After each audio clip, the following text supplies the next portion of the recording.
Hey,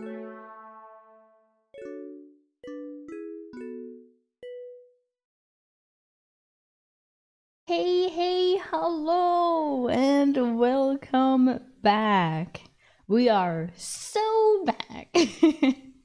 We have to, because I'm fucking done with this shit. I'm so tired of doing nothing. But I feel much better now. My lungs haven't hurt in 2 days. Yay! So, fuck it. Now we will attempt. I will also drink and think. First of all, we have to do the first. Eagle, congratulations on stealing tax first. Congrats. It's been a long time. And thank you, Cleos, for the resub. And thank you, Hack, for the resub. I really appreciate it. I will spend it all at once because fuck, if any time of the year anyone needs money, it is now. Black Friday, Christmas, all that shit. My god, I have bought stuff.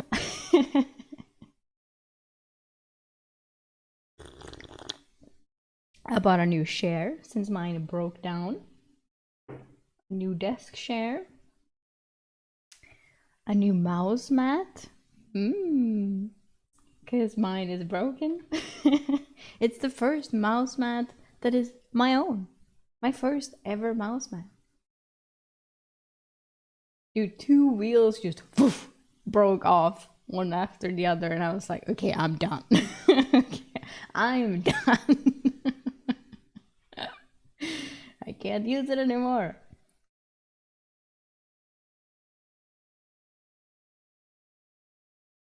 So y'all, I need a new chair now. Because this one is fucking trash. But it's better than nothing. Here I am, hello! I'm so excited to read as well. Because last time we didn't even read because I was like, I will not make it through a full reading stream. That's not gonna happen. I hope that I'm able to do it today. I have no idea. I don't know. Because I haven't done it. But I have to do it. And then we will know. Thank you so much for the resub. My brother. Small say 3 read. Yeah. And we will play Risk of Rain after this because the DLC is hype. If anyone missed, Risk of Rain 2 has a new DLC. I bought it, of course. Drones. Hell yeah, drones! I like the character, but I don't understand her yet. And I want to get the... We haven't gotten the second character. One who can throw off anyone from the stage. We need her. So we're getting her. Thank you, Dylan! Welcome back to you as well.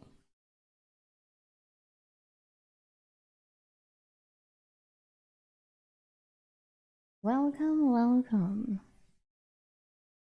Yeah, is there anything else I have to say? Thank you so much, Dylan! Dylan for the prime. Thank you! I appreciate it. We're so back. Well, I think I mentioned last time when I've been gone, I've been drawing. Started drawing again. I drew some things. And I've started pixel art. I've never done pixel art before. The closest would be my Pokemon sprite fusions that I now upload on Blue Sky. Because that's my newest obsession. But then I was like, maybe I should start to make actual pixel art. You know, by myself. And I did. And I must say that I was surprisingly good at it. So it's pretty fun. And I was like, now this is my new obsession. Yeah, but I do love my little Pokemons. Some of them are more cursed than others. I will say that. So thank you for everyone who went over there and liked them and looked at them. They're all very special to me. But anyway, what's also special is A Soldier's Life, and it has been a while.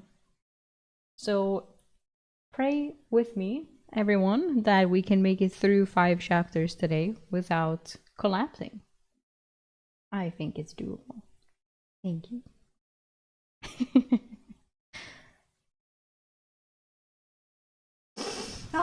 The sniffles will still be here though, but they are always here. Okay. Ja.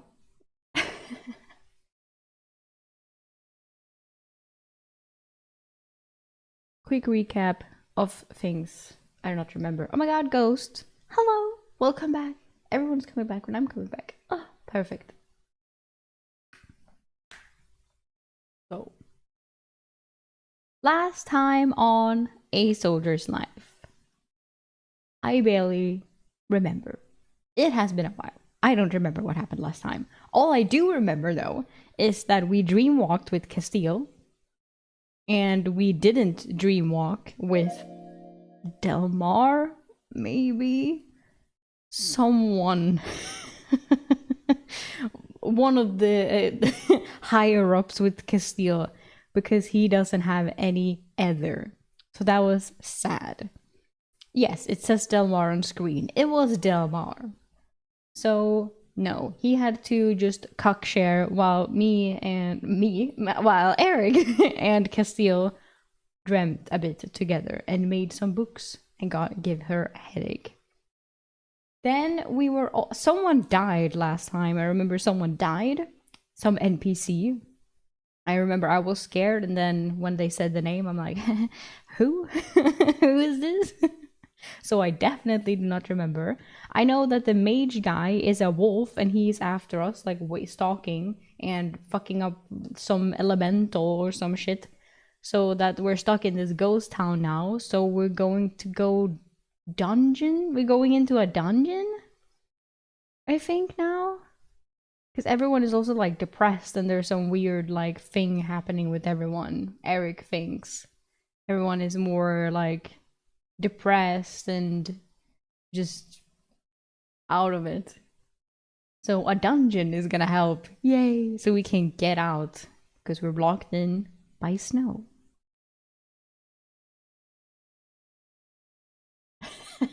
Who character? I feel like it was a young person. Like it was like, oh no, like it was like like it was like, oh, but he was only, I don't know, 22 or something. I could be completely wrong. I don't remember. But also, if I don't remember, did he matter? No. Okay. Ugh. It's taking a line. Then we will start. An aspiring engineer or doctor, yes. Well, I am ready. Then you are also ready. You don't have a choice. Haha. Okay. It's been so long. How do I read? And Goliath is the first word I have to say. Okay. Chapter 136. Goliath Therapy. I returned to my room, stirred the coals in the fireplace, and added some boards to liven up the fire. Once the fire was going again, I laid out on the black desk. Maybe it stirred. Eryk, is everything all right? He tried to whisper, but his baritone was still fairly loud. Yes, Castile used the amulet tonight. I thought for a moment, then whispered. Maybe you have a spell form, right? Then he can also enter. Can you direct the ether in your core? My spell form is weak. I can turn rock into clay for a brief time before it turns back to rock. But yes, I have enough awareness of my ether core to manipulate the ether. He grumbled in a softer voice, aware of how loud he was. I produced the amulet. Maybe I'm going to enter the Dreamscape amulet first. You can touch it and channel ether into it after, I offered. What? He's willingly like, come into my Dreamscape, Mavius. I mean, he does love Mavius though. I'm not interested in using your amulet. Oi, Mavius replied. Felix stirred and mumbled something about us being quieter. Just trust me, maybe. The city is doing something to us, and this will counter it, I said pleadingly. All right, he said, after a thoughtful pause. Maybe it appeared in the dungeon entry room shortly after me. He immediately started spinning about, curious. He then looked at his hands and flexed them. Everything looks so real, he said in awe. His voice was back to his normal, intrusive volume. I started to explain. The city is preventing us from dreaming, so even though everyone is sleeping, they're not getting any mental recovery. This amulet space allows you to dream because it is a dreamscape. My explanation sounded weak, but maybe it nodded as if it had made complete sense. I thought it did as well. I did the same thing I did for Castile and created a spread of food on the table. It is not real, but still tastes good. I motioned for him to help himself. Mavius was too wide for the chair, so I created a bench for him, and he jumped when it appeared under him. I laughed. Mavius, it is just a bench. You can create anything or anyone you ever knew here. However, you might suffer a slight headache when you leave, depending on how many things you create. Or maybe it has to do with complexity. I am still learning how the artifact works. Maybe it seemed to consider and created a massive tray of some type of pasta dish. He tentatively tasted it and then smiled. It tastes just like I remember it. Oh. Maybe it put some on a plate and offered it to me. I tried it, and the dish was mostly bland, with some pungent chunks of cheese and a thick, oily sauce. It is good, I offered my filtered opinion to the Goliath. It was all fake, but my taste buds still had me salivating. Maybe it started eating everything on the table, and I just watched him for a bit. We will leave after 5 hours and see if you are any better. Nothing is wrong with me, Eryk, he said while ripping meat off a large turkey leg with his teeth. I did not want to explain depression and irritability from lack of sleep to the Goliath, so I just let him eat. Best believed. Hell yeah. After we finished getting his fill of the food and asking a dozen questions about what things were on the table, we moved into the Ankeg chamber. Do you want to fight a monster? No. I willed one of the 2 giant crawfish-like creatures to surface, and maybe it jumped back, unconsciously materializing his club in his hand. It took maybe some time to calm down. I do not know why you would want to fight monsters in here. Yeah, exactly, because you do that outside. I understand the training part. For Eryk, I understand it. Like, he needs it, okay? Like, he needs to get better to survive. But, you can... Maybe it stopped talking and was focused intently behind me. I turned to see an obviously feminine Goliath. Maybe it just stared as I studied her. Her gray skin, bald head, and emerald eyes reminded me of Mavius. She was shorter than him at only about 6'8", compared to Mavius' 7'6" frame, and had a leaner upper body and feminine chest with a muscular build. She spoke. Brother, why did you not help us? Oh my god, is this therapy?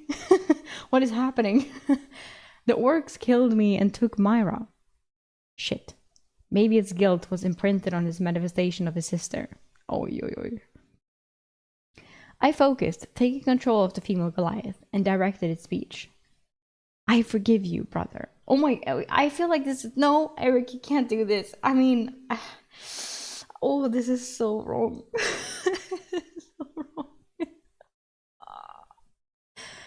Oh, I mean, he probably needs to hear this, but it's like, oh, hey, I don't know. You could not have done anything to stop it, and they would have killed you if you had intervened. I mean, it's all true, but... Oh. I'm scared for maybe its sanity. Maybe it was tearing up and sobbing. You do not know that, Sarana. I might have been able to turn the tide and get you to a healer in the village. Let it go, Maviant, she reasserted. I had the female Goliath move into him and hug him. Oh my god. I feel like it's so fucked that Eryk is like... Eryk is not a therapist, okay? And that he's doing this. It's fucked. Even though if it's a nice thought, it's just, it's, oh. Maybe its massive body was suddenly racked with heaving sobs as he squeezed his sister tight. I could not stop tears of my own from being released at the scene. Oh. I let him have a bit of private time with her and returned to the entry room to do a bit of studying. I could hear the two of them talking, both with deep baritones. Eventually, maybe it came back to the entry room. Thank you, Eryk. I know it was not real, but I missed her so much. I got a chance to say goodbye.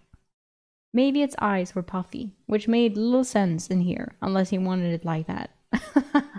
He doesn't know that. I walked back into the pancake room to find Serana studying the creature. I sent her to the room to play with Oscar and the others. When Mavius saw she was gone, he just nodded. I think I would like to kill some monsters, Eryk. Can you dream up some orcs? I never met an orc. I think you should do it, I replied, as orc after orc materialized in the first pancake room. Someone's gonna have a headache. After the 7th orc appeared, they stopped. 3 of the orcs had nets, so I assumed these were the orcs that had killed his sister. They generally fell in line with what I imagined the race looked like, except they appeared civilized. They wore tailored clothes under their armor and had unblemished skin and well-trimmed hair. No, you're not allowed to torture yourself and create a mental prison to entrap yourself in a perpetual circle forever. Sorry, not sorry. Yeah, I mean, yeah. Maybe it entered the fight before me, and but I always also like how. Okay, are we mentioning how racist Eryk was towards the orcs here? It's like, wow, they looked actually civilized. They had nice hair. It's like, you've never met an orc. He can't even materialize the orc. He has no idea what he looks like. Yo. Mavieth entered the fight before me, and I got to see a side of Mavieth that I had never seen before. Oh, this is where Eryk is like, maybe we're not friends anymore. He was a violent and powerful Goliath who ignored wounds to his body to get a killing blow on his foe. The orcs were mildly decent swordsmen, but not a challenge for me unless I got netted. Netted. I only needed to use a single air shield to avoid the nets, and they never reached me. We killed the 7 orcs 3 times before Mavieth's lust for vengeance was finally satiated. I can now see why you would want to practice your fighting skills here. Maybe we can do this again sometime. His voice rang with satisfaction. It has been about 6 hours, so let's get some breakfast and see what Castile wants to do. We exited the dreamscape and I found Mavieth's hand on my chest. Alright, because he has to touch the amulet, reaching up from his position on the floor to grasp the amulet. Benito was standing over me. Eryk, I am hurt. You let the big man into your dreams but wouldn't let me? I am much more fun than him. I sat up, working the kinks out of my back. Maybe it has control over his ether and can activate the amulet. Besides, Benito, who says you do not already haunt my dreams? I teased Benito. Benito gave me a confused and dubious look. He shook his head, giving up on puzzling it out. Castile wants to see you, Eryk. Bet you and her are going to have fancy dreams together too. Benito's voice was slightly harsh and accusatory, lacking his normal joviality. Whatever it was, everyone was on edge. Wow, even Benito? What the fuck?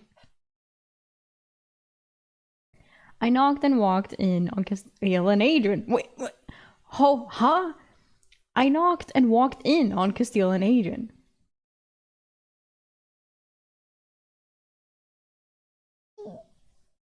Talking quietly. Okay. Delmar is leading a trip for firewood. Did the Goliath succeed?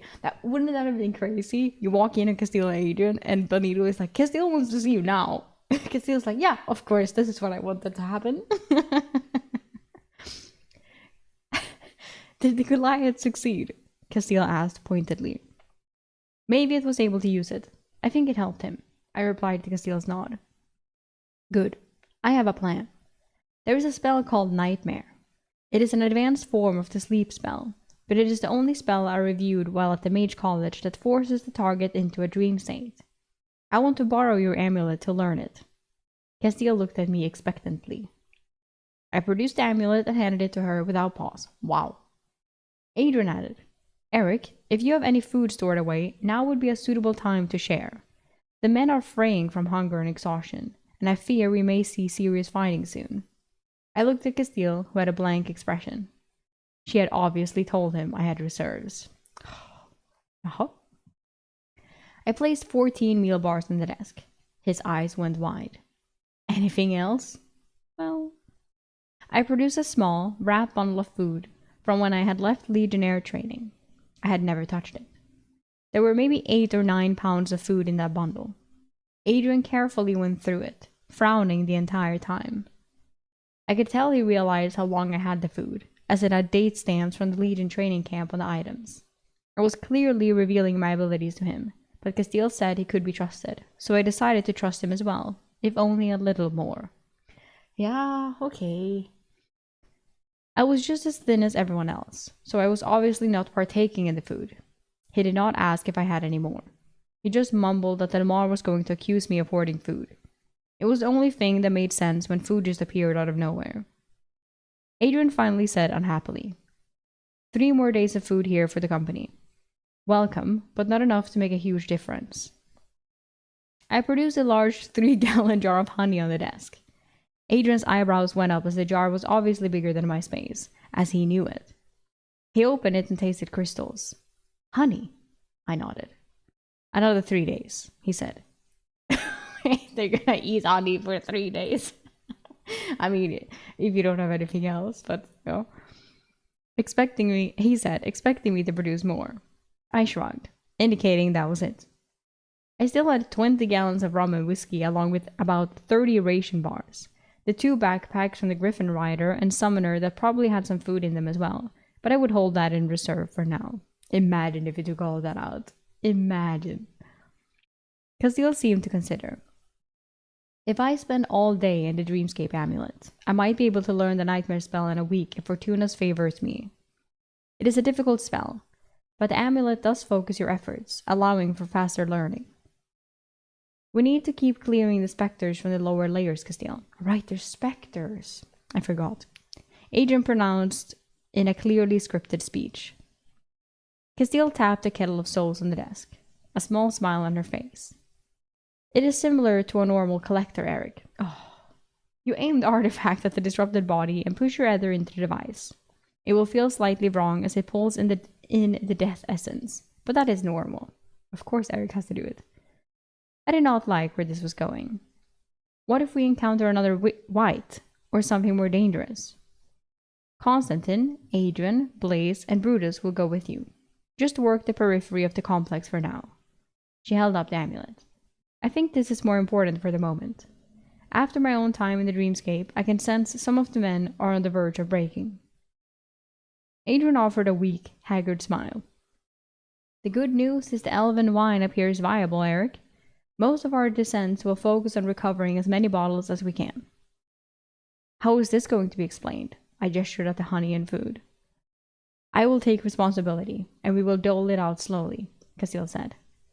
We are lucky you had it, Eryk. I winced, remembering I had given away a few weeks of food just before we left to the old women who ran the herbalist shop in Sobral. It was not the first time I had lamented that decision.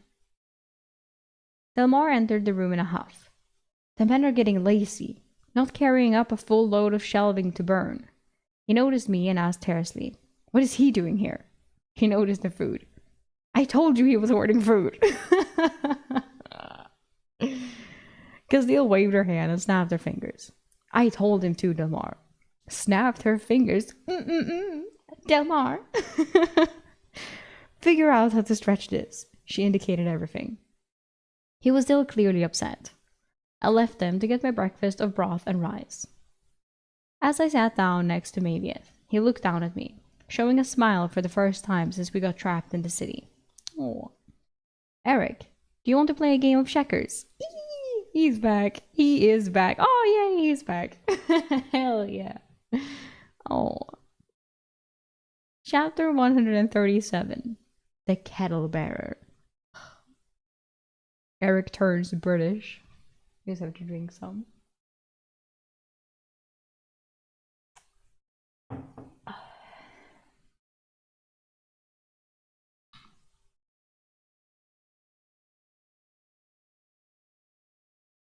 I was okay with transporting.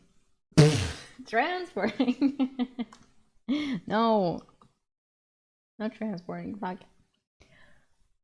I was okay with temporarily giving up my dreamscape amulet, since I knew I was not getting out of here alone. Castile was probably our best chance if we had to confront the summoner or eventually enter the dungeon, and for that it was worth. For what it was worth, I trusted her.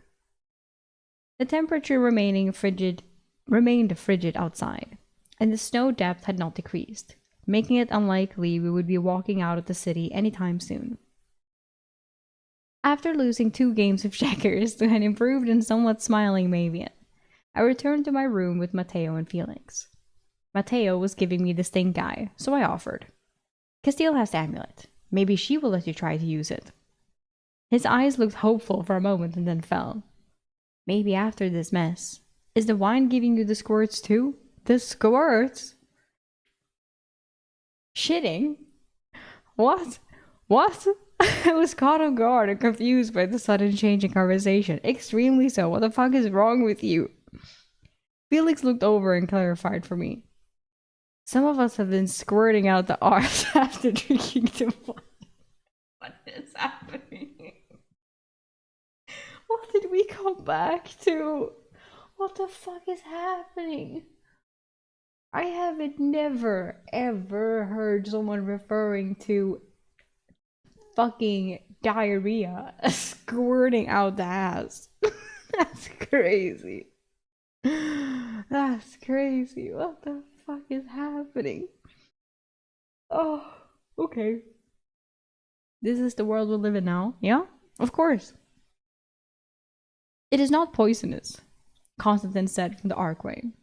Most likely it is because you are not getting enough solid food. He directed his attention to me. Castile said you are to start making the spectre culling runs and bringing up more of the wine. Yay. Yes, I am to take the kettle of souls and use it in Castile's stead while she works on solving another problem, I answered him. Looking at Constantine more closely, it seemed like he had aged 10 years in the last week. Good. Get it, and we can begin now. Brutus, Blaze, and Adrian are with us. I nodded. I will collect them and meet you at the stairs. I soon had the brass kettle in my hands. Castile had emptied the crystallized death essence into a bag, so it was currently empty. Isn't that crazy? Just that sentence. Castile had emptied the crystallized death essence into a bag. I was like, okay. I turned it over under the light of a glowstone. Glowstone. Blaze was carrying beside me. The runic writing was on the inside of the device, and I could not make it out very well. Do not damage that, Eryk. It is the only thing that is giving us a chance to get out of here, Adrian said from behind me. I nodded, stopped trying to inspect it, and get a better grip on the device. We all followed closely behind Constantine, who turned in the corridor and opened a large door. The door creaked ominously, and light spilled out when it opened. Constantine noted. Castile has been charging the glowstones in the walls below as we explored. You should just focus on using your ether on that device. If you start to get low, we will ascend. It seemed Constantine was in charge of the party over Adrian, which made sense since Constantine was the scout. Adrian said, annoyed. Of course. Constantine, we're just making runs to the wine vault. Okay, maybe Constantine just thought he was in charge. Maybe Constantine just wished he was in charge. Constantine paused to confront Adrian. Even if Castile's plan works, we still have to find the dungeon to survive the winter. The more specters Eryk can send to the final rest every trip, the faster that will be. Adrian flexed the grip on his sword, and we all felt the tension between them. Instead of addressing Constantine, he turned to me to avoid a confrontation. Eryk, let me know when you are too tired, or your ether gets too low to continue. I nodded, not wanting an argument to break out. I think Adrian's restraint was rooted in his knowledge of how the city was affecting him. We descended the stone stairs into a well-lit corridor with glowstones every 20 feet. A single small elf girl spectre wandered aimlessly in the center.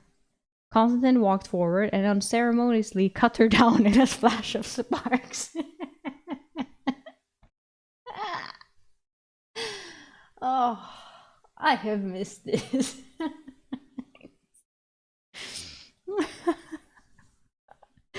It was odd how only his runic weapon seemed to produce those special effects. I had yet to see any other weapon do something as flashy. It's time for some more children slaying. Like, oh, another one. I got closer to where the specter had dissipated. I aimed the kettle and channeled ether into it as I did with the collector. The purple smoke rushed toward the kettle and was consumed like a vacuum. A strange, cold wrongness pricked across my body. My breath was momentarily lost, like I had stepped outside into frigid air. The coldness permeated my lungs for just a breath. That's death, Eryk. Castile had said it would feel slightly wrong, but that was a massive understatement. I had to wonder how high her ether tolerance was to feel just slightly wrong. Or she lied, just to make you fucking do it.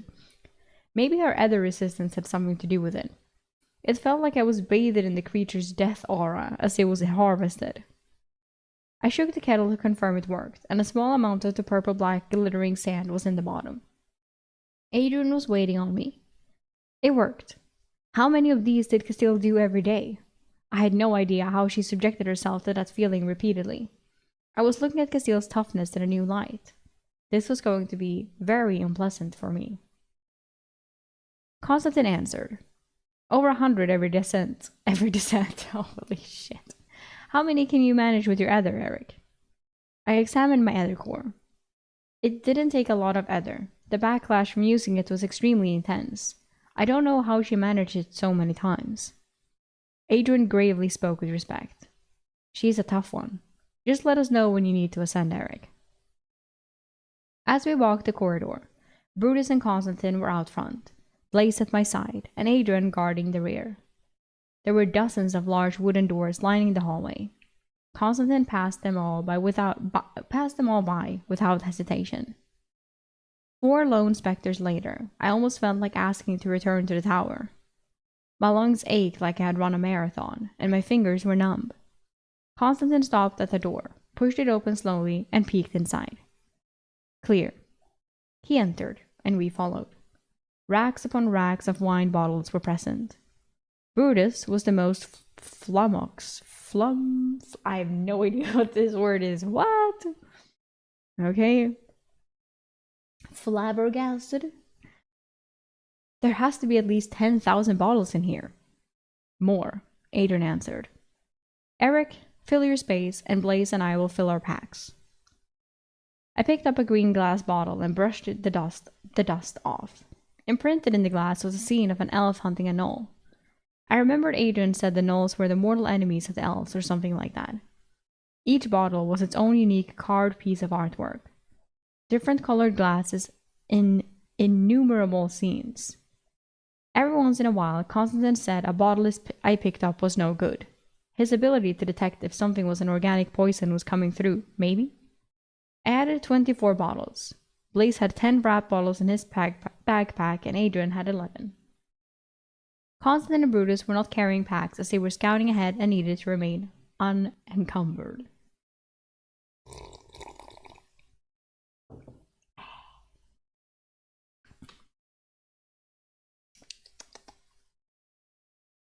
Adrian considered our next course of action.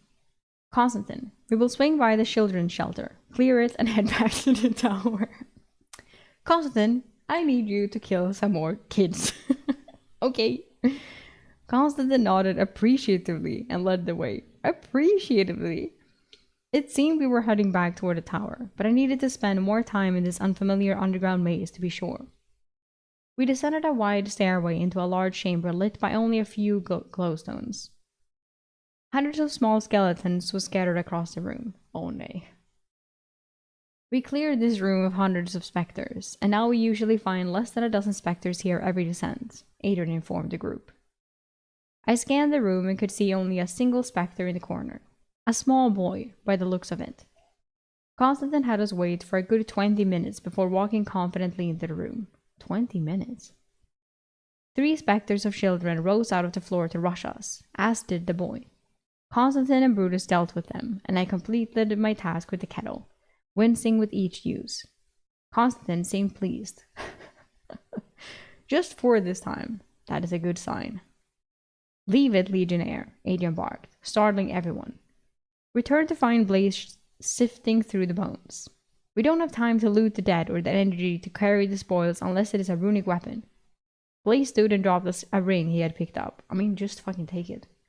The metal sounded louder than it should have on the stone. 4 adult specters emerged from the wall to the right, their faces twisted in a silent scream. Adrian yelled, "Back up the stairs! It may be a rush!" As we retreated up the stairs, Brutus asked, "What's a rush?" Well, can you not fucking... Maybe you used to think. What do you think it is, Brutus? If you had to guess. We took positions at the top of the stairs to fight the 4 specters. Once the 4 specters were dead, Adrian answered. Sometimes, something triggers a bunch of the specters to come at us at once. Usually, there is a poltergeist or 2 in the rush. Though we haven't seen a rush in the shelter in a while. After gathering the 4 specters' death essence with the kettle, I broke down a bit. Eryk just starts bawling his tears. Like, I can't do this anymore. Adrian, I think I'm done. I'm shivering uncontrollably and have a pounding headache. Constantine frowned, clearly disappointed in me. That was what, 13? This is not going to work, Adrian. We need Castile. I focused on Constantine and angrily said, "Can't you use Ether as well, Constantine?" I held up the kettle, offering it to him.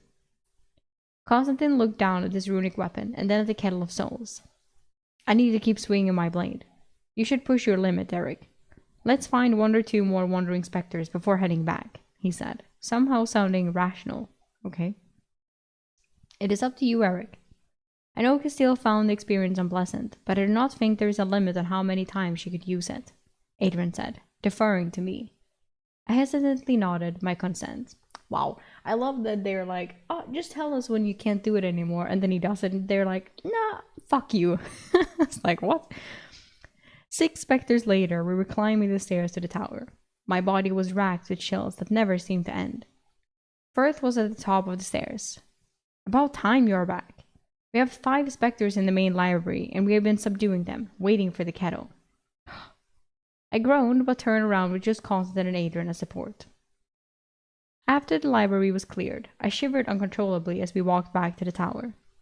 I did not think I could do this every day. I had no idea how Castile managed this. Adrian put his hand on my shoulder and said, "You did good work today, Eryk. Leave the wine and kettle in Castile's room. I will get you a double serving as tonight's feast." Castile was prone on the floor, eyes closed, on the bedroll in front of the fire, gripping the amulet. Delmar looked up from his chair. He was watching over her and tending the fire, still in the cock chair, is he?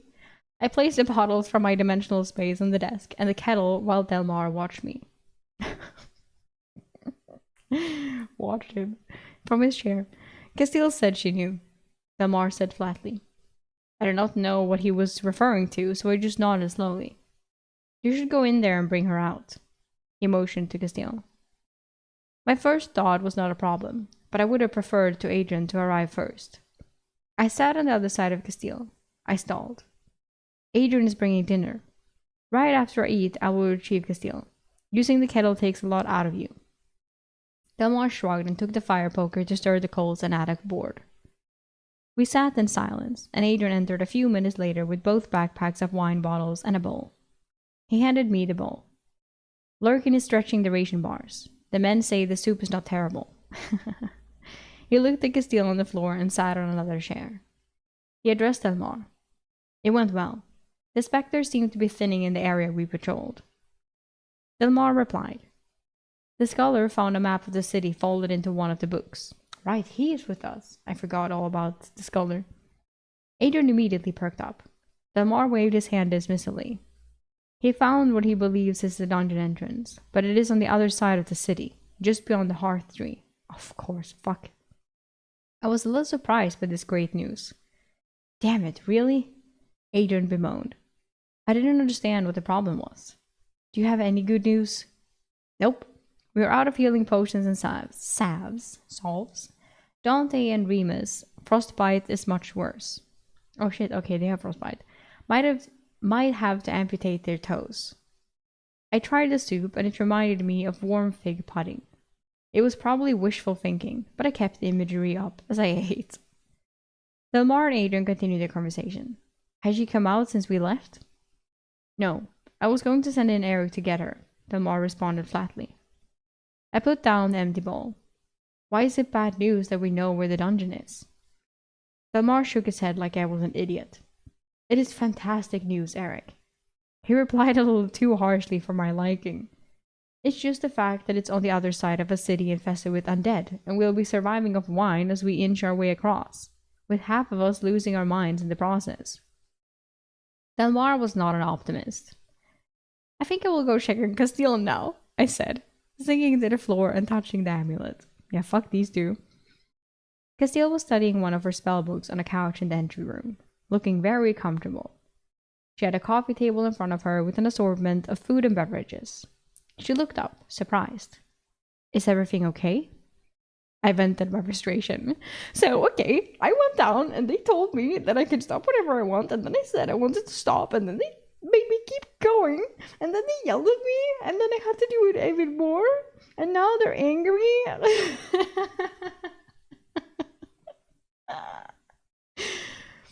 Other than Delmar being ready to snap, things are fine. Also, what the hell, Castile? The kettle of souls feels like it is sucking the soul out of me. Constantine is pushing me harder than ever before, and they found the location of the dungeon. Castile slowly closed the spellbook and looked me over. Do you feel better yelling that out loud? A bit, I admitted. I wasn't that off, I must say. I probably would not get any chances to yell at Castile in the real world. Using the Kettle of Souls works against your other tolerance, Eryk. Your tolerance was 22 with the potential of 50, Castile recalled. I think so. I thought about it. Yeah. Then you should not have any trouble using it. I told you it would be unpleasant. You should also be able to train your other tolerance by using it, she said patiently. Delmar will hold it together. I will handle him if he falls too far. The sooner I learn this, she tapped the book, the better off we all will be. How is a spell called Nightmare going to help anyway? I asked, relaxing some as I waited for her to answer. What the fuck? Because then they can... Because everyone's mental will be much better, right? Isn't that the point? I decide what the nightmare is when I cast it. It is like a predetermined dream. It is intended to break a person's mind, but does not have to be used that way, she explained. It's a shimmering labyrinth where the scholar thought it was. No, it is not under the hearth tree, but it is close. Just on the other side of it, I relayed, and Castile winced. Well, at least we know where we're going now. Hopefully, the underground network has a path to it. As for Constantine, keep an eye on him. I think his elven runic weapon may be influencing him. Castile said indifferently, 100%. Nothing to be too concerned about at the moment. It was forged to kill the undead and may be encouraging him to fulfill its purpose, Castile explained. Adrian and Delmar already know how to keep an eye on Constantine. Anything else? Castile seemed so calm it was almost disturbing, knowing how dire our situation currently was. They sent me in here to get you out for a while, I said finally. Castile frowned. She tapped the spellbook. Tell them I will be out in 2 hours, and to have something ready to eat for me. I plan to come right back after eating. I hope to start practicing the ether weaves soon. This is really a remarkable space, Eryk. Well, someone is fucking addicted. It is so easy to focus in here. I might be able to learn the spell in just a few days. She picked up something that looked like a cookie and munched on it. Seeing I had nothing else for her, she opened the spellbook and returned to studying. I felt like I was being abused a little bit. Then again, Castile had been the one using the Kettle of Souls repeatedly for days. This was her mini vacation at my expense. I exited the dreamscape and told Adrian and Delmar that Castile would be out in 2 hours. I also told them all they needed to do was remove the amulet from her body to wake her. There was no need to go inside the dreamscape to retrieve her. I returned to my room to find my roommates deep into their second bottle of wine. Maybe it was playing checkers with Constantine on my desk bed, and Matteo and Felix were clearly intoxicated. They offered me the residuals of a bottle, and I passed. Yeah, fuck that. I don't want any of that shit. Constantine was playing with the steel spheres I found in the desk. He was rolling them in one hand. Can I have my balls back? No, they're gonna make a dick joke. I know it. I asked Constantine as I held out my hand for them. Would you enjoy playing with them that much? Wow. Mateo and Felix looked up from the checkers board between them and were holding back their laughter. Constantine looked up, a single eyebrow arched. Did you know these balls are platinum, Eryk? Ooh, platinum balls.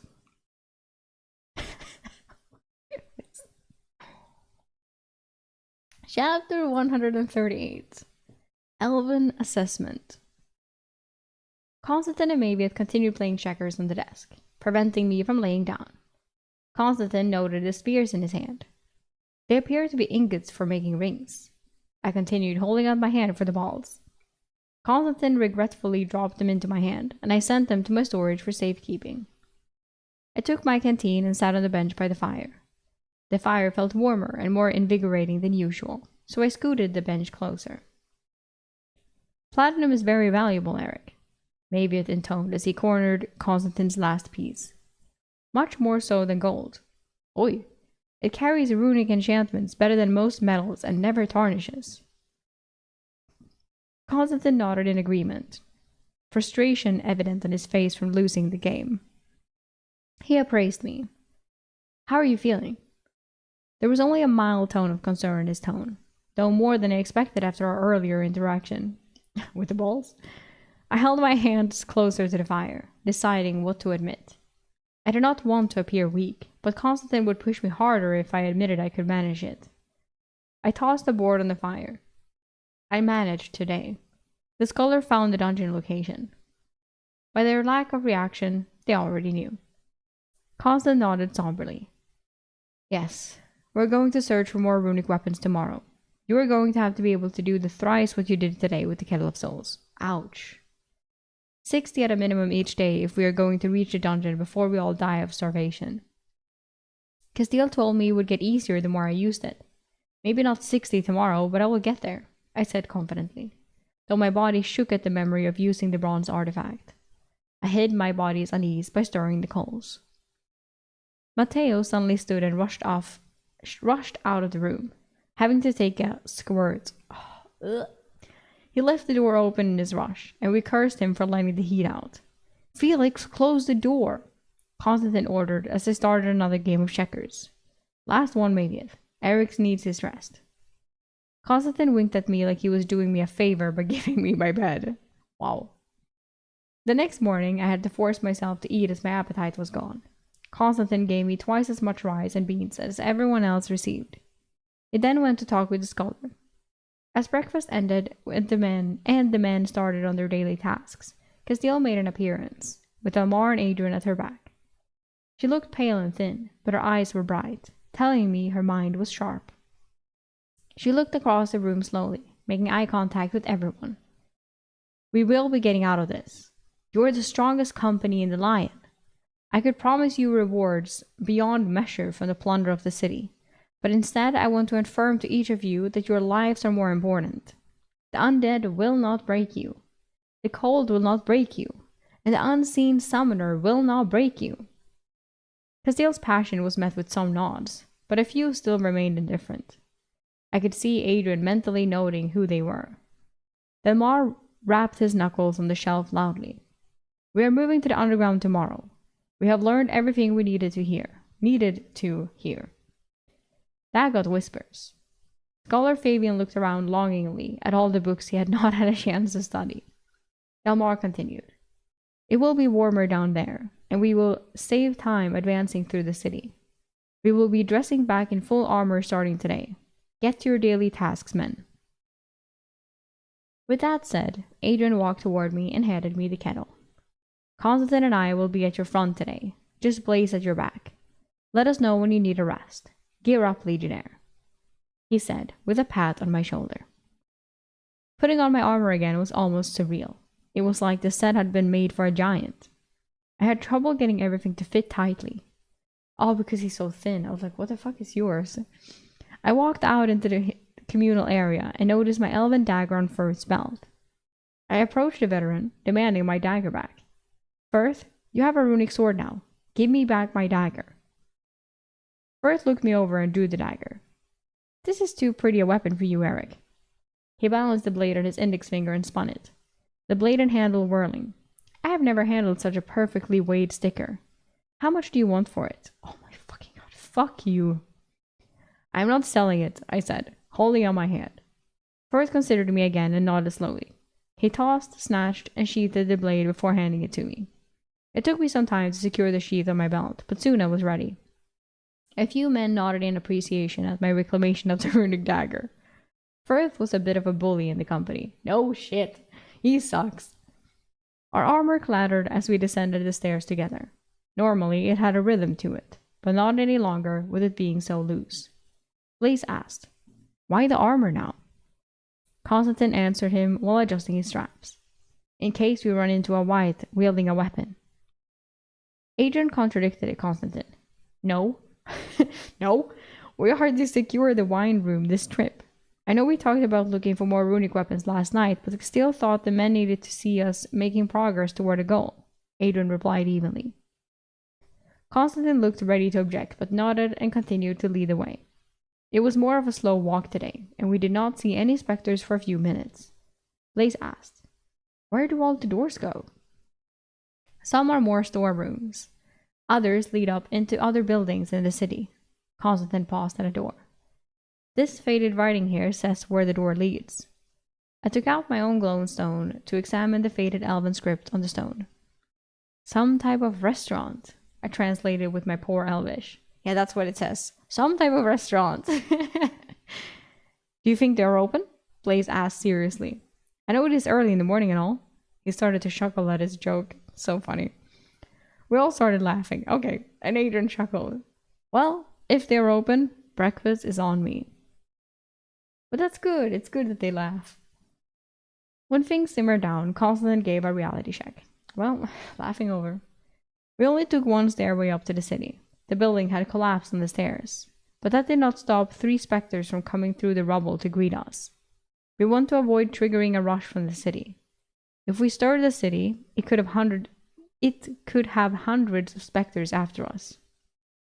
That sobered things up pretty quickly, and we continued on in silence. We encountered just 2 specters on the way to the wine room. Inside the wine room, Adrian ordered Constantine. I want you to go through every bottle and dump the toxic ones. Castile doesn't want anyone drinking them by mistake.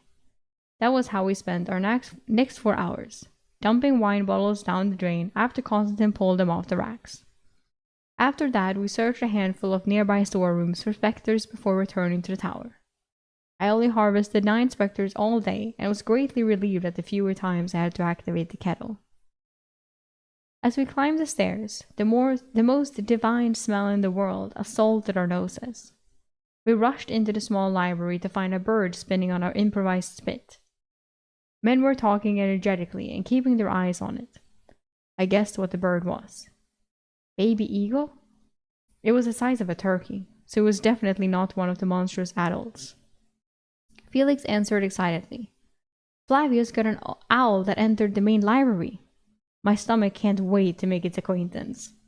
How is the whole company gonna share an owl? They're gonna get like a finger, like the size of a finger bite each, no?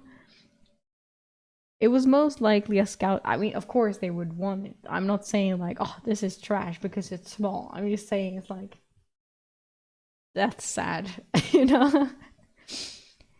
It was most likely a scout controlled by a summoner, Delmar said from across the room.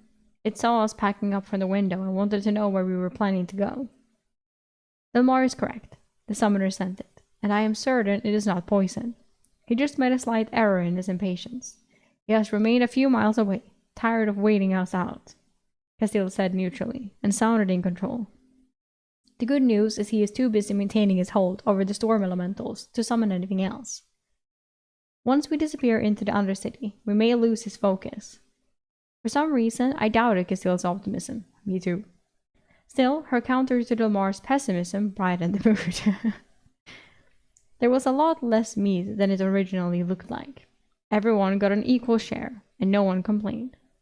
The feathers were stuffed into a small bag, and the bones were boiled, along with the feet, for breakfast broth the next day. The fresh meat, although somewhat acidic tasting, cheered everyone up. I made sure to lay on my desk before Mayviot could start his nightly checkers tournament with Constantine. I needed to sleep, and after a few minutes of twisting and turning, I snuck myself an oblivion pillow in absence of the amulet. Constantine took pleasure in waking me from my deep sleep in the morning. Eryk, he whispered next to my ear while snapping his fingers in my face. If I was a goblin, I would have stabbed you 5 times already. I slapped away his hand and sat up. Just as I had guessed, the non-magical oblivion pills did not seem to give me restful sleep in the city. A thought crossed my mind. Are goblins edible? I asked, remembering I had one of the creatures in my dimensional storage. Oh my god, the child! Maybe it answered from the floor, where he was packing. They probably taste worse than the owl from last night, but I do not think they are poisonous. I nodded, thinking that tiny creature had to be at least 40 pounds. Maybe I could release it and pretend it wandered into the city. Yeah, sure, that's gonna fly. With everyone moving out of the tower, it meant Castile could handle the kettle duties today. I hesitated in the room, being the last to leave the small library. I looked longingly at the large black desk. Not only was it a piece of artwork, but it was a good bed. I checked outside the door. Don't take it. I checked outside the door and then stored the large desk.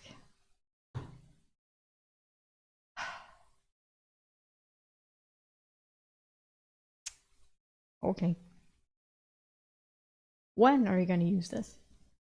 The top was 3 by 7 feet, and the height was about 2 feet tall, and it might serve as a good obstruction or future workbench for me. Where? I caught up with everyone and walked next to Castile, who handed me the kettle of souls, so she could practice her ether shaping of the nightmare spell. So much for a break for myself. She was not much of a conversationalist today, fully concentrating on learning the spell as quickly as possible. We only encountered a single spectre on the way to the wine vault, and I used the kettle to deal with it. She still has the amulet, by the way. When the doors opened, everyone who had not seen it yet gasped and gawked while walking stupidly among the rags. Delmar issued his proclamation. No one drinks without permission. I will assign you all sleeping locations. We piss in the drain and shit in the storeroom across the hall in pairs. That is right. His voice rose to a command. No one shits alone. Oh no. Well, that's not pleasant. It took a few hours to settle in, as Delmar was in charge of camp setup. It helped him direct some of his increasingly aggressive nature productively. Adrian assigned the guard duties, of which I had none. Constantine pulled on my armor. Come on, Eryk. No one shits alone. Oh my god. Maybe it stood. I have not taken a shit in 3 days. I think I might have to. Fine, you can come too. Could use a brute, Constantine said, irritated. I could already tell we were not going for shit. In the hallway, Constantine went left and walked rapidly while we followed. I don't have the kettle of souls, I warned him. He looked to be on the hunt for more specters, or maybe his blade was driving him to hunt. This is so fucked. It is fine. It is just a few doors down, he explained as he continued walking. He paused at a door, studied it, and opened it. We followed him inside, and on the other side of the room were heavy bunk beds. Thick dust from deteriorated mattresses covered them, but this could be a game changer. Too heavy to haul up into the tower, but 40 feet down the hall, I think that is manageable. Okay, whew. It wasn't some fucked suicide game. Mayviot and I wrestled the first one out of the door, while Constantine watched for specters. My fatigued and emaciated muscles could not match Mayviot's, so we made quite a racket getting the first one into the wine room. There were 8 bunks for 16 beds in total, and soon the whole company was helping. It was the most animated I had seen Delmar in a long time. We moved wine bottles and took down racks to make room. Delmar thought the wine room was more defensible than the small room from which we took the beds. The next small room with bunks was too far away to haul back, but we could sleep in shifts. Everyone was covered in filth when we were done, but the sense of accomplishment was high in the company. Some of the soldiers were actually smiling and making jokes to one another. The only unhappy person was Scholar Fabian, due to the fact that he was only able to carry 10 of his priceless books from the tower. We were allotted a little more wine than we probably should have had that evening. I noted that Adrian and Demar didn't drink, and remained on watch with Castile using the amulet. We were in a new phase of our exploration of the ruins, but the clock was still running on us. We had already been too many days in Kaelora, sustaining ourselves an extraordinary little. Living off calories from wine was not going to be very pleasant. The move had abated some of the depression, but it would soon return. For the next 3 days, 3 days already, Adrian, Brutus, Constantine, Matteo, and Blaze guarded me as we started to explore the heart tree and thin the specters in preparation for finding the dungeon. Blaze got knocked out when a poltergeist threw a heavy ceramic bowl at his head from behind. But we did well other than that one injury. I was up to between 40 and 45 specters in the morning, and another 25 or so in the afternoon as we slowly explored new areas. We were also searching rooms Constantine had not searched previously. One interesting room had a familiar device, an assessment tablet. What? But it was a modest table, similar to the one I used in the capital of the Adventurers Guild. It was also much fancier, with finer wood and decorative carvings, and the language was clearly Elvish, and I cleared the dust off, and took it into your space for everyone to see. Leave it. It is useless anyway, as it is artificed for the elven people. Constantine advised, leaving the room without giving it another thought. However, it had all the attributes and 21 magic affinities on the table. Even if it gave skewed results, it was probably worth something. Constantine called from the corridor. We should head back anyway. This corridor is heading away from the heart tree. I did not know how he knew that, but I was sure he would explain it in excruciating detail later if I didn't ask. I made sure I was the last one. Oh my god, he's taking the fucking table. How many tables are you gonna have? He's so much more like, what is it called? Less careful now with like showing off his space. Because if someone goes in there, like so many people have seen. Anyway. I made sure I was the last one out of the room and sent the entire assessment table into my dimensional storage. I was only about 3 by 5 feet, and the height was similar to the black desk I had stored a week earlier. I still had a lot of space if I got creative. Tetris. We got even better news when we returned to the wine vault. Castile had successfully learned the nightmare spell. Holy shit. I was thrilled, as it meant that hopefully I would get my amulet back soon and no longer have to carry the kettle. The city was beginning to affect me like the others. Ooh, okay. Chapter 139. The White Problem.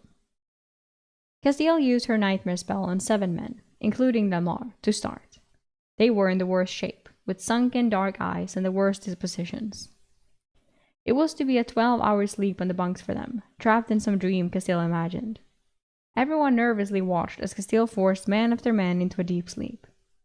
When Castile was finished, she sat on her bunk bed alone, clearly drained from her efforts. I took the opportunity to talk with her and sat next to her. I asked, "What are they dreaming about?" Castile looked around at the sleeping men. They are building houses. The spell required a task and environment when casting, so I put them on a grassy plain, and they are cutting and stacking sod to build a house. It was what I remembered from where I grew up. No monsters, just endless therapeutic labor with a loving family encouraging them. Well, that's nice. I nodded, thinking that was not too bad of a nightmare. I had certainly had much worse. "So, will you be joining the exploration team now?" Castile had a small knife out, okay, and was cleaning under her filthy fingernails. "Yes, I will be going out." She knew why I was there. Castile fingered the amulet around her neck absently, but did not offer it to me. Just like the fucking ring. When she did not offer it back, I asked, "Can I have that back?" "Oh, I didn't even know I still had it." I did not think she heard me, so I was about to ask again when she spoke. "I would like to keep using it." "Of course you will," she said softly, and my stomach turned over, a cold chill spreading through my body.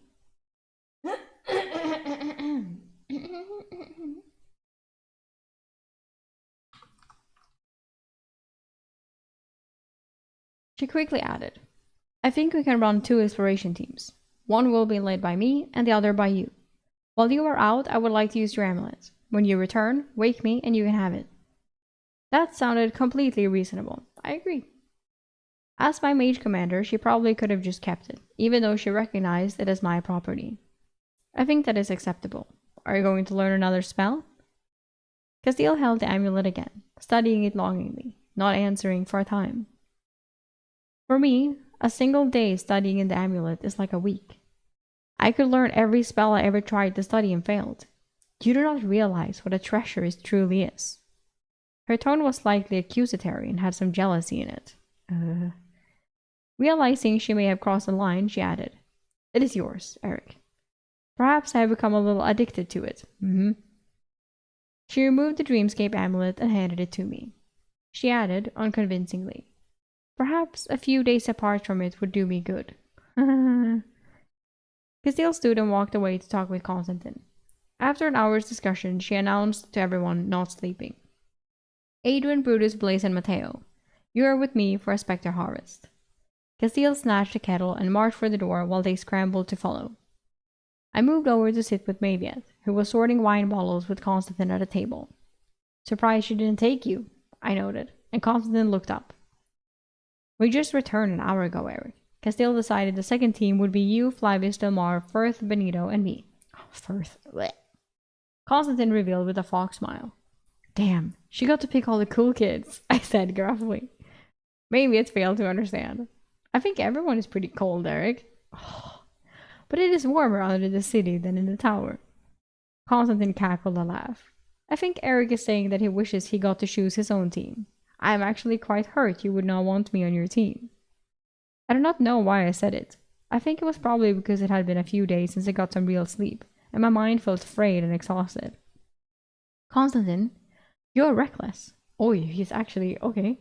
You chase every damn spectre you see, regardless of whether it is safe for the rest of us or not. Of course, I don't want to explore the tunnels with you. Oi. I had yelled that a little too loudly, and a number of men overheard. All the attention in the wine vault was on us now. Oh, Eryk. Oh, yeah. Okay. Constantine placed 2 bottles he had been holding on the table and looked me in the eyes, and I met his stare defiantly. Our eyes studied each other. He leaned in. He grabbed my shin. He said softly. Softly. You are right, Eryk. I have been reckless. I exhaled in some relief. But we are running out of time. He reflexively touched the pommel of his runic weapon.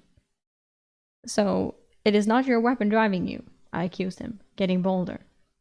Constantine's hand caressed the hilt while studying my face. Wow. He admitted. It does reward me with a euphoric rush when I cut down a spectre. So Constantine is a fucking druggie. But it is not controlling me. Sure. My mouth opened to reply, and then I shut it.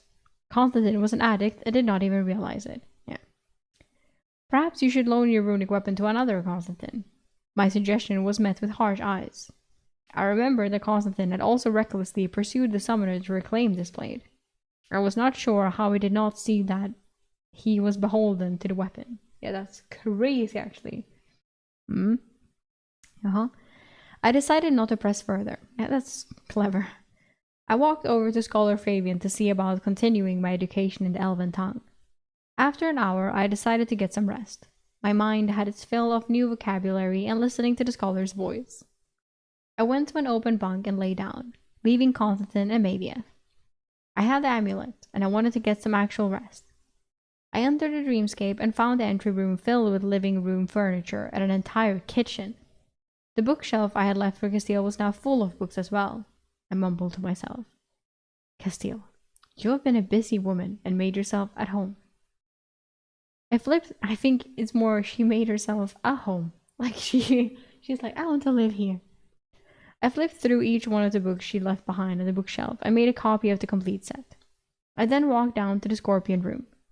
Castile did not appear to have spent any time fighting the creatures of the dungeon. Either that or she reset them after she had killed them.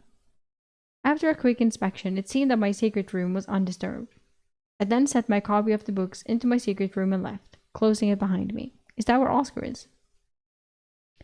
Oscar rushed me and jumped into my arms to lick my face. It took me a moment to realize that that was what I wanted. Some puppy therapy. Oh. Constantine studied me with steel blue eyes. You locked us all away here like prisoners. Are you going to let us out now? I ignored his comment. Did Castile stop by and say hello? I asked the group. Maybe its sister Serana spoke for the group. She didn't find us. Is that what you were asking?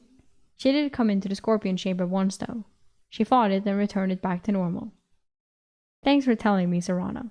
I looked at the assortment of people and the Goliaths. Well, let's practice some fighting tonight. Xavier, the sword master, eagerly drew his blade and stood from the poker table. Adrian was not far behind him. Maybe it stood protectively next to his sister, resting his club on his shoulder. Blaze was the only one who did not look thrilled at the idea of weapons practicing in the group, preferring the bow. Oscar excitedly barked as I removed the wall, and we battled on the sand in the scorpion room. I spent 8 hours inside the dreamscape, and my perception of the world was different when I exited. It had felt filtered before, and now it was clear. The targets of Castile's nightmare spell were still in their forced sleep. Castile's group had not returned yet from their culling of specters, and the men were getting anxious. Constantine approached me. I think I should go look for them. You need to stay here as you have a runic weapon to protect the others. The door suddenly opened, causing everyone to relax visibly as Castile entered with the others. We encountered another white, Adrian announced. It had a runic weapon. He tossed a sheathed short blade to Benito, who eagerly caught it. Hell yeah, Benito! Castile also had good news. That was good news. Oh, well, not that they encountered a white, but that they got a runic weapon. We found passages blocked with roots, large enough that it can only be the hearth tree. We're getting closer to where the dungeon must be. We just have to find a way around the tree. Adrian balanced the news. The roots have blocked and weakened some of the passages. One path was only completely blocked with snow, so it collapsed from the city above. Everyone understood that meant it was exposed to the city above. Well, yes. Surprisingly, Scholar Fabian stood and said, I would like to go on the next exploration. I'm not doing much good here. Maybe I can help by reading the elven engravings. It was true the scholar was not of much use to us anymore. He had been quiet. He's the first one that they're like, can we eat him?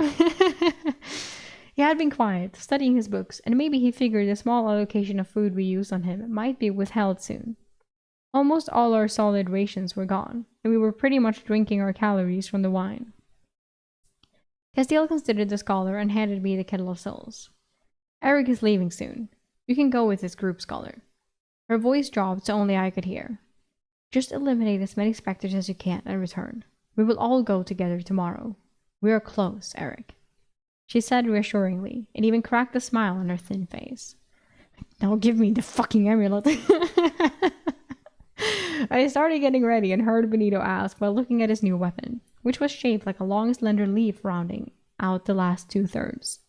Why do only the whites have runic weapons? Because they're cool. Adrian patiently answered him. They are smarter than normal undead. They may not have wielded a runic weapon in life, but have wandered the city long enough to find one and know what it is and how powerful they are. How many whites are in the city? Benito asked, causing everyone to still, creating a silence to listen to Adrian's answer. How the fuck is he supposed to know? Adrian looked to Castile, who gave him a nod, which I assumed was the go-ahead to answer truthfully. We think there are dozens in the city above. In the Undercity, we do not think there are many. Everyone relaxed some at the news and continued their tasks. So the nod was to lie. No, I'm joking. Before we left, I spent time with Adrian, Castile, and Constantine as they discussed the direction they had traveled and where they found the passages that were blocked with roots. Constantine was leading my team, as I was just a kettle bearer. Castile cycled the sleepers under his spell. Those waking up were exhausted, but you could already tell they were in better shape mentally with their comments and liveliness. Delmar was barely speaking to anyone and moved languidly, probably realizing what an ass he had been for weeks. All right. Now he's sober. He's like, I'm sorry. Firth, Delmar, and Constantine led my group. Firth was also waking up from his first deep sleep. He was more animated than Delmar as he talked. It felt like I had a foot in Pluto's realm and didn't even realize it, he told Constantine as we walked. I walked next to Scholar Fabian in the middle, who was trying to read every door we passed. The ancient elvish writing had faded or flaked off, so we did not have much success. Behind me were Flavius and Benito, protecting our rear. We all followed Constantine as he knew exactly where he was leading us. Our job was to just clear the specters and return. We only encountered lone specters as we moved into an unfamiliar part of the Undercity. We also reached a section where Castile had not charged any glowstones, and everyone took theirs out. Constantine faced the group at this point. This is as far as they got. We're going to return to the wine vault and search side rooms as we go. Everyone was tense as we turned around. We had only found 7 specters so far today. After inspecting the first floor, Scholar Fabian informed the group. It is a cobbler's room. Inside was a large workshop with 3 specters. The shoes had all since rotted away, and we quickly finished off the specters. Why do they need a shoe store under the city? Benito asked after we finished clearing the room. The scholar answered. They were prepared for a long siege by the Legion. They were prepared to live under the city for years. We must be under the merchant quarter. This city used to be home to some of the greatest artisans in the world. They would not stop doing their professions even if a war were raging around them.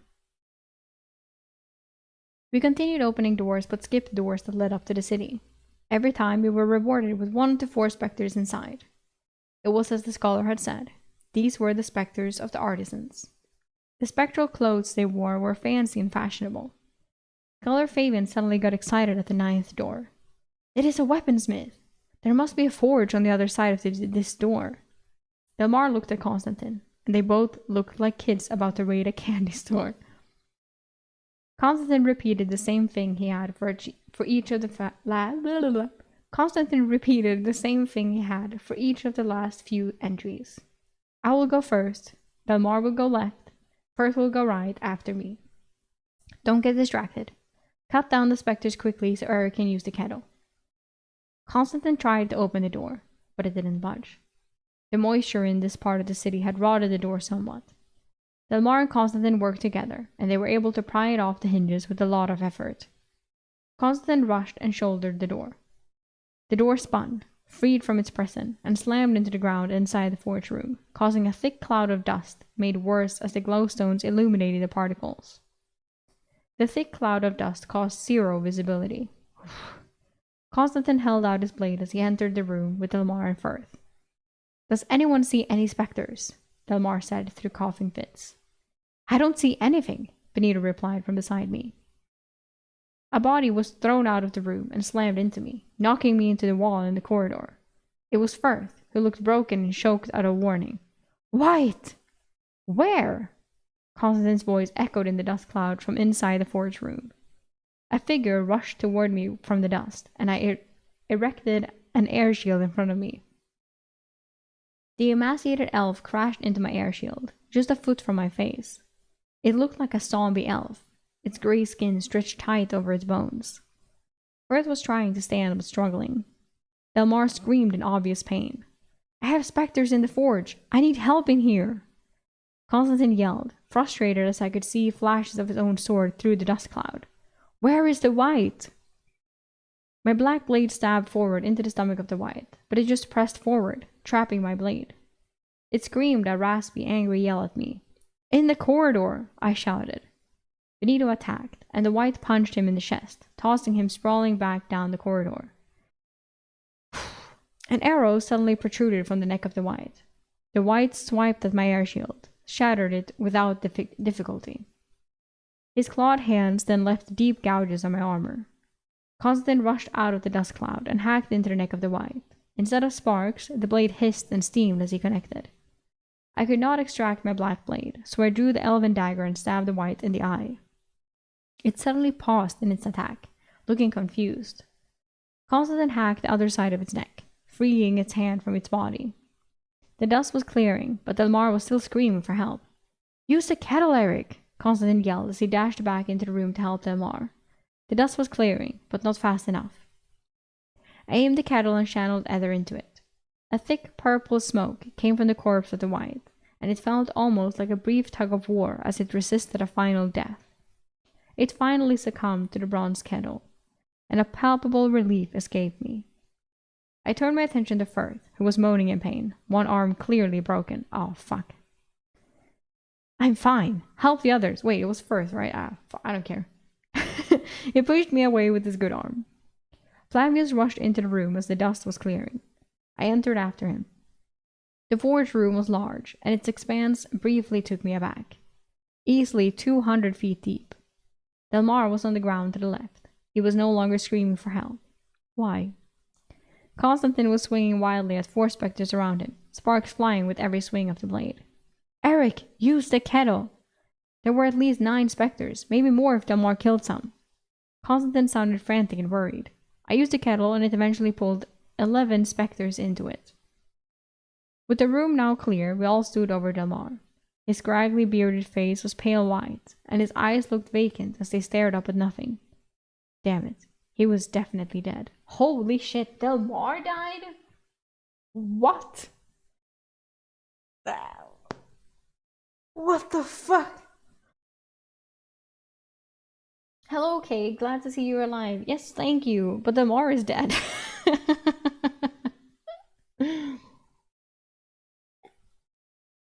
Holy shit, Delmar died. Okay. Benito was to my right and asked that exact question. Is he dead? Is he going to turn into a specter?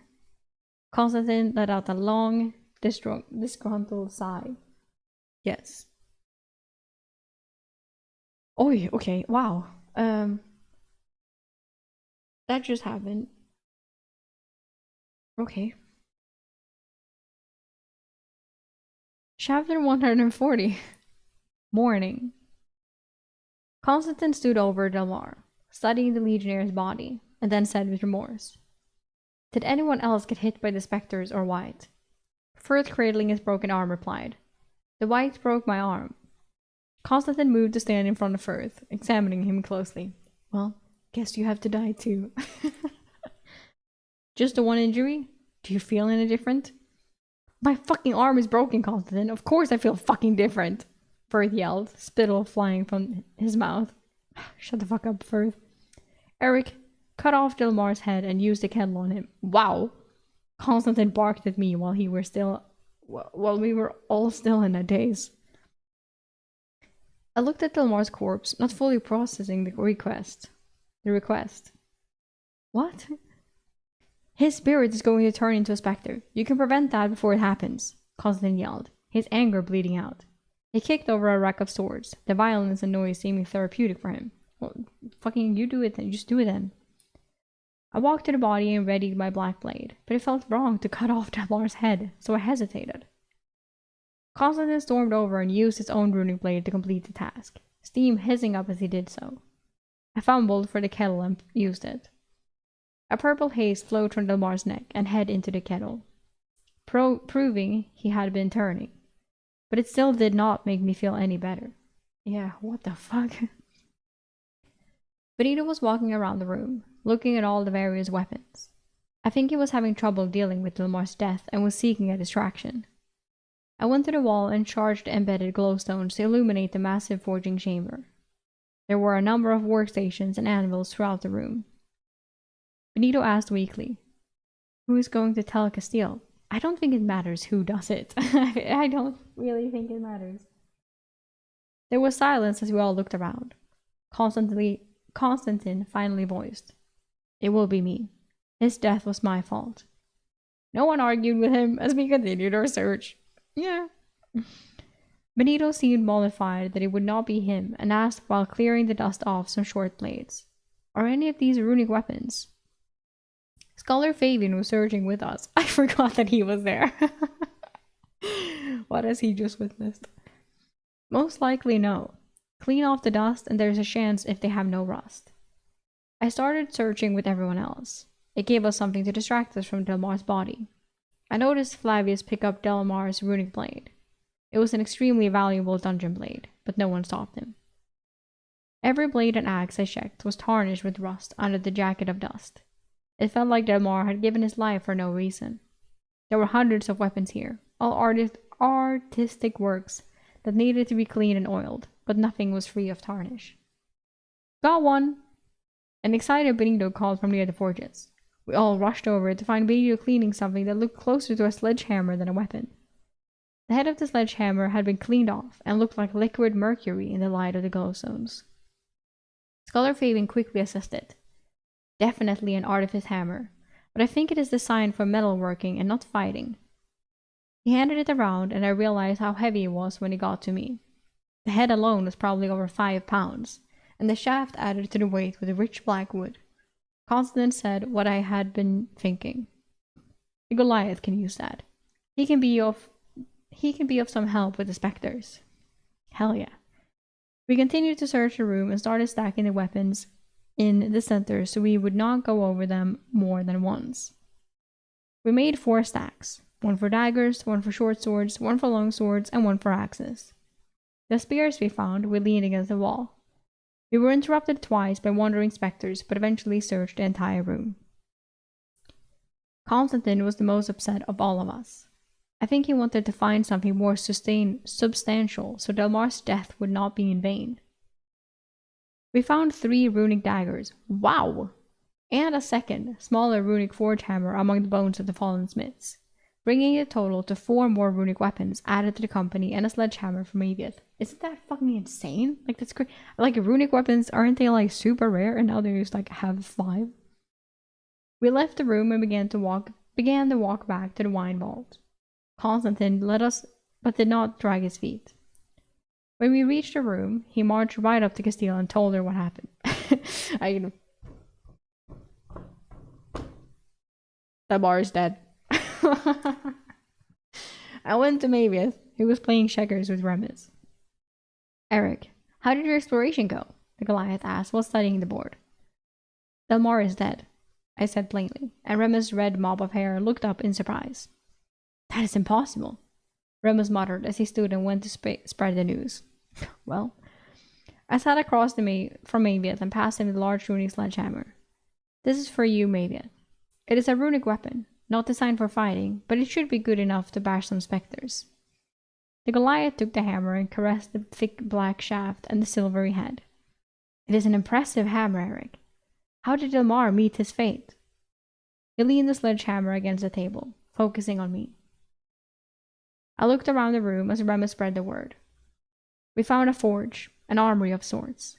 We bashed down the door, and a wight attacked us in the confusion as dust blocked the light. There were another 11 specters in the room, and Delmar had to fight alone for a period while we dealt with the wight. We didn't know he was fighting so many. He was overwhelmed before we could assist. Castile was pacing further in the wine vault as Constantine had finished telling her. The entire company also heard the news, and the mood was extremely heavy. Flavius was handing out the runic daggers and a small hammer to those who did not have a runic weapon yet. Everyone who had been sleeping was soon awake as we waited on Castile. I approached to see if I could help. Castile's face was hard as she walked back and forth between the wine racks. Constantine and Adrian stood nearby, waiting for Castile to vent. She continued to pace for minutes before finally looking up, her face hard. She located Adrian and asked, "Who is the best man to take over for Delmar?" Adrian swallowed hard. I assumed Delmar and Adrian were friends. They only ever really talked with each other. Adrian offered names. Lurkin, Linus, or Eryk. Lurkin has been with us the longest. I was taken by surprise at the mention of my name. We all looked at Castile. Lurkin was the company cook, Linus was our medic, and I was the porter. Castile considered the advice and then looked at me. Eryk, do you want the job? Of course. Adrian nodded at me, indicating I should accept it. Yes, I will take over for Delmar. Holy shit. Castile pushed forward through her apparent grief. Constantine, thank you for letting me know. Adrian and Eryk, let us discuss what we will do now. Constantine still looked guilty but left us. I moved in close with Adrian. Castile announced, "We need to move out tomorrow." Adrian agreed. The men are going to be reeling from Delmar's loss. If we are moving, they cannot dwell on it. We have been lucky only to lose 2 men so far. What about food and water? I asked, knowing the water canteens needed to be refilled from snow soon. We cannot live off the wine alone. We should melt snow first. Adrian spoke. Agreed. I will get teams to fill up some backpacks to melt snow tonight. It should take 3 trips to fill everyone's canteens. Castile's hand was shaking slightly as she voiced a question. Should we attempt to leave the city and confront the summoner, or continue our search for the dungeon? Ooh. It was obviously not the first time they had discussed this. Adrian gave his viewpoint. I don't remember why the dungeon is going to help them out. Like, what is the dungeon going to do? Or is it that they hope to get something from the dungeon to kill the fucking... Or, wait, no, isn't... No. The dungeon is their goal. Isn't it? Yeah, right. The dungeon is their goal. That's why they came here, right? I think so. To find the lost dungeon. So the dungeon is important. But the summoner is stopping them from getting to the dungeon. But now they're kind of getting to the dungeon anyway. Okay. I know that they got trapped there fleeing the mage, but didn't... Because we already knew... I don't remember why they went out in the first place. I know they weren't going to the city, though. That's true. Why the fuck? Because we knew that there was a secret dungeon. It's like, oh, no one has found this dungeon. But they say that there is a dungeon here, and the fucking emperor is like, don't touch the dungeon. Oh, okay. Okay. Why the fuck were they leaving in the first place? Where were they going? What were they supposed to do? That I don't remember. Like, why they left the Veronica's city at all. The Duchess. Why they left the town.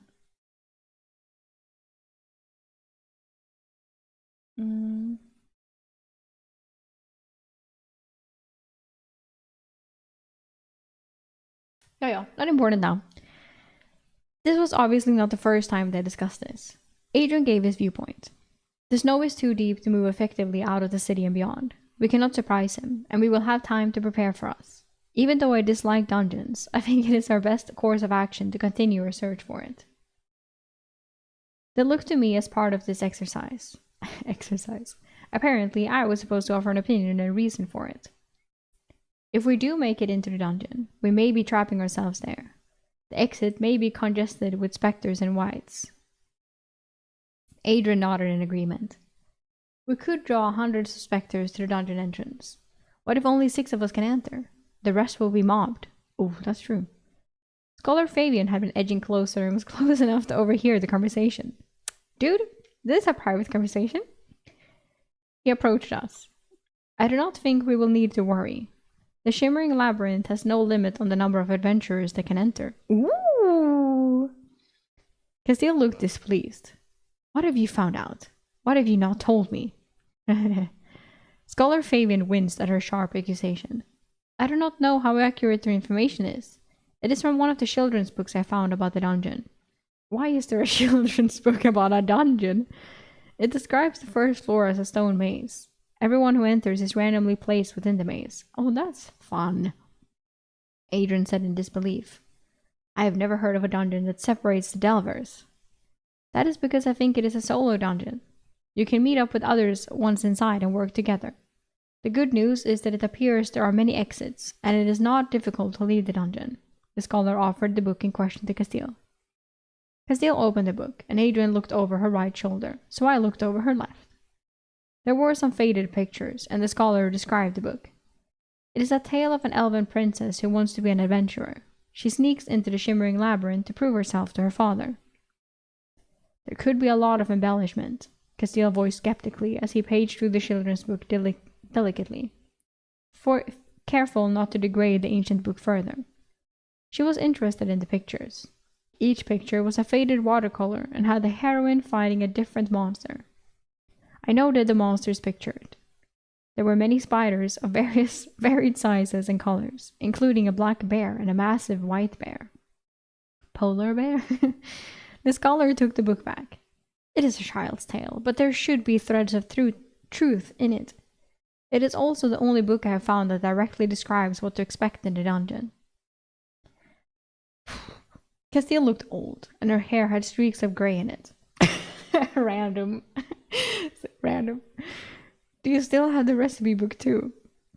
Yes, I also brought that one with me, Scholar Fabian affirmed. We will make our way to the heart tree tomorrow and try to find a way around it. Will the dungeon be above or below? Castile asked resignedly.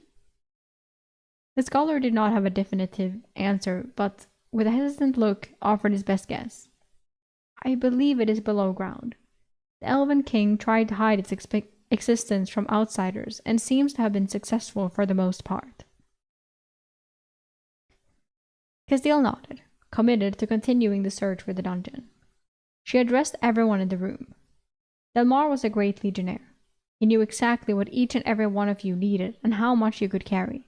His knowledge and skill with this sword will be sorely missed. Sorry, but I'm laughing because, like, Delmar was great. Dude, he had such a skill for knowing exactly how much of you can lift. It's like, what? You should know that yourselves already. Like, is that such a. I mean, of course, I mean, it's a nice skill to have, I guess, but is that really the best he could do?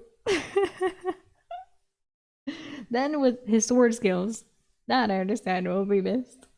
It was just funny how she's like, oh fuck, he knew he could just look at you and he's like, you can bench 80, you know? Like, what the fuck? Flavius Delmar Flavius. Delmar would have wanted Adrian to carry the blade. Flavius walked forward, and the two of them exchanged runic weapons. Flavius took the borrowed blade the Duchess had secured for the expedition. I was just gonna bring this up. That I feel like, because they did do an expedition, they were supposed to go somewhere. I don't remember what, but they knew that they needed the runic weapons for it. So it was something like they were gonna clear the city or some shit, but they weren't supposed to go into the city. They were supposed to go further, and then they had to go back and be like, "Fuck it, we have to go into the city because of the fucking elemental." So it was still something to do with specters. Was it to because they were there's a road like a trading route. There was something about a trading route. I know, and they did bring the scholar. Yeah, I feel like I was confused when they went in the city as well. I was like, isn't this where they were supposed to go? Like, but yeah. Anyway, secure for the expedition. Yeah. After the ceremonial exchange, Castile continued. We're close to the dungeon. In 8 hours, we will push together in search of it. We will be able to find food inside, and the summoner will not know where we went. Okay. Castile's speech was not as motivating as I thought it could be in the aftermath of Delmar's loss. She also did not tell the company that the dungeon might separate us when we entered. I was left to coordinate the snow retrieval teams with Adrian to fill everyone's canteens. I also had to ensure each man securely packed 6 bottles of wine in their packs. Being in charge of logistics meant I now had much less free time and had to babysit the men who were too lazy to remain prepared. It made me appreciate Delmar more. Oh. I also saw how much solid food we had left in Lurkin's pack. It was just enough to feed everyone a single full meal. Lurkin planned to stretch it for 3 days, and then we would subsist entirely on wine afterward. As we left the wine vault, there were still thousands of bottles there if we needed to come back and replenish our supply. Too many of the men were dealing with daily cramps and muscle pains from slow starvation.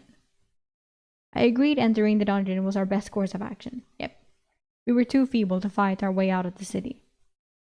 I was in the middle of the group with Castile, who frequently went forward to capture a spectre. I was glad I did not have to use the kettle.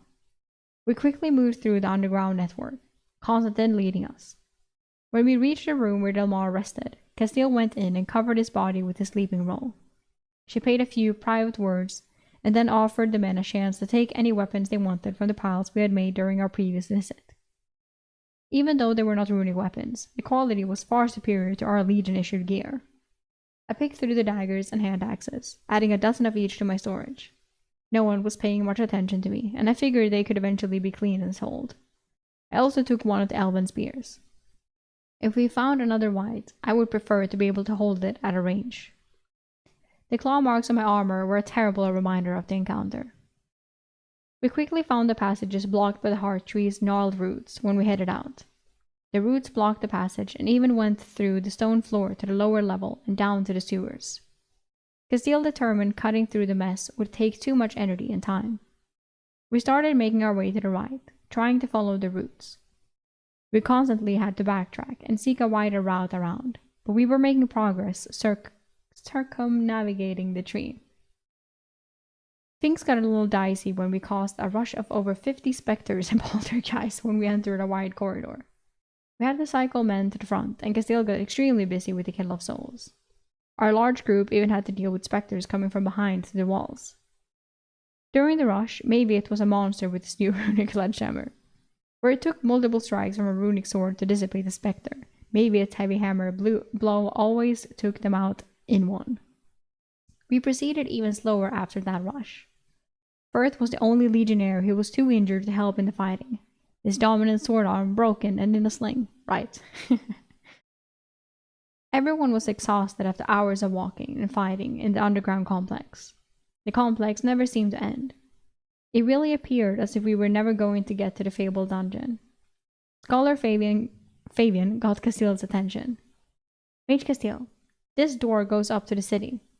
She gave him an impatient look to get to the point. The scholar wiped the coating of dust to read the elven script. He goes to the elven barracks that I think... Now, I am not too certain, but this barracks, or maybe Delver Hall, was in charge of guarding the entrance to the dungeon. Ooh. The entire company was suddenly silent. All eyes turned to Castile for direction on what we should do next. Okay, so next time it will be dungeon time. Hell yeah. I thought it would be this time, but no. But a lot happened today as well. Holy shit. And I can't believe Delmar just died. They just killed Delmar. Delmar just poofed. That's crazy. Yep. But we will get some dungeon action next time. Very nice. Very nice, very nice. We made it through a stream. We read... we read 5 chapters. How long ago wasn't that? I will admit, I do feel something after doing this.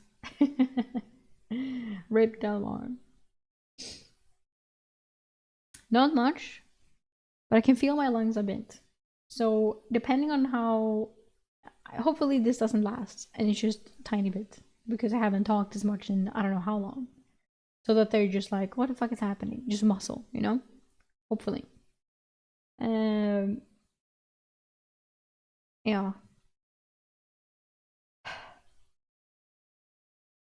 So, if anything, we will have to do something else tomorrow. That's all I'm warning for. That maybe, depending on how this turns out. And maybe we have to pause reading tomorrow to get a break. But hopefully not. Hopefully we'll be fine. Streamlabs? What? What do you mean Streamlabs?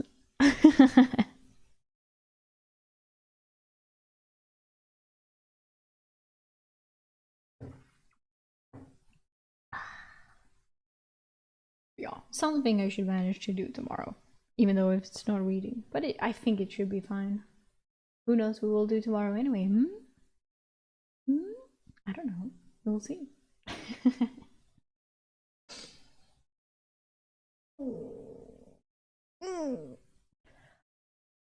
Well, happy to be back, but I will not do more than just reading for now. Slow start for safety, because I was sick for so fucking long. I'm way too scared to fuck it up again. That's a no.